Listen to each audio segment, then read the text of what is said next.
Grateful, humble, and proud, not only because of this thoughtful and meaningful commendation. I'm proud that we all live and work in San Jose and Santa Clara County.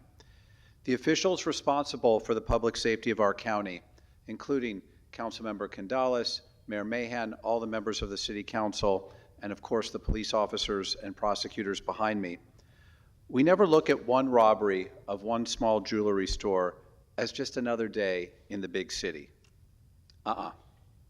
We're here, ready, able, and very willing to take on organized retail robberies. Perhaps the masked assailants who smashed their way into that jewelry store and knocked over the elderly owner as they smashed his jewelry cases that he'd spent a lifetime building. Perhaps they thought the family-owned business was an easy mark. Their plan didn't count on the San Jose Police Department, whose officers stopped at nothing to track and arrest these suspects. They didn't count on the prosecutors in my office, Deputy DA Bobby Philbrook, who has this case right here, and his supervisor, Michael Gilman, who helped the San Jose Police Department review more than 20 search warrants and filed charges against the perpetrators as the evidence came in. We wrote motions to keep these violent offenders in custody pending a hearing about the source of any monies they might proffer for bail to ensure they didn't use any of their ill-gotten gains to pay for their release.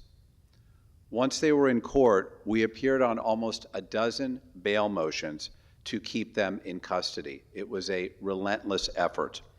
Today, 12 of the 15 remain in jail after my office persuaded a judge that these crooks were a risk to the safety of our community.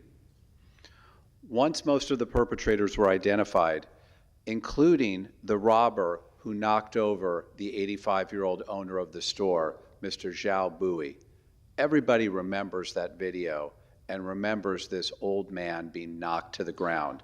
And I'm sure many thought, how is that person who knocked him to the ground going to be identified? But they figured it out. They figured it out. And that guy's in custody with additional charges. We took this case to the grand jury in December. They returned an indictment on all of these offenders.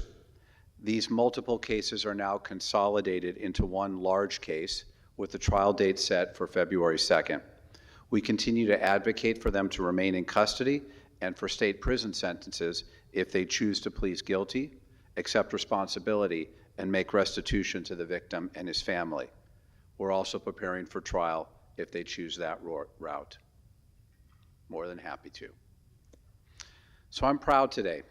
I'm proud that San Jose and Santa Clara County is a place where when you make the bad mistake of targeting a mom and pop business, or any business for that matter, you will be found, you will be caught, and you will be prosecuted.